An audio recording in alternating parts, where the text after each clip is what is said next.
Hi, I'm Paul Crimp at Currency UK, and some more on what's up and coming this week, 12th of August. But first, a bit of a rocky one last week with the Bank of England meeting, and Mark kindly pledged to keep interest rates at their present level until we see unemployment figures coming down. 7% being the figure, extremely unlikely in the short term.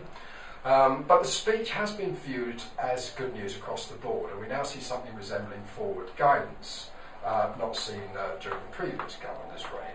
The only risk here is we see the re-emergence of inflation, but we'll see what happens. They also revised their forecast for economic growth from 1.2 to 1.4% this year, 1.7 to 2.4 next year. Anyway, a good speech and reasonably good news. And we're now seeing sterling looking stable above the 116 level versus the euro. So what have we got in store this week?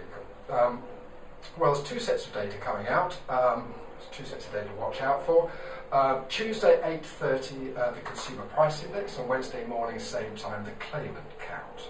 Now, the Consumer Price Index, or the CPI, is very important. It's really is one of the prime measures of inflation, and put simply, it tracks the value of a basket of goods or services that the typical British household use. And for this, they can measure how much more or less things are now from what they were previously. So, important data which affects the pound. Now, the claimant count Wednesday morning. This is the UK's measure of unemployment and shows us how many people are claiming benefit.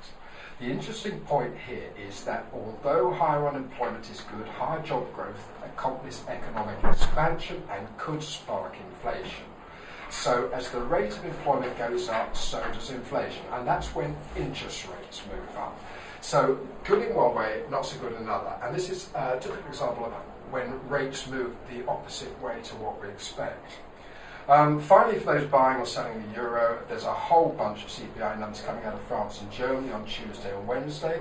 Jury's out as to what they have in store, but with 7 consecutive quarters of negative growth, it'll be interesting if the pattern is broken.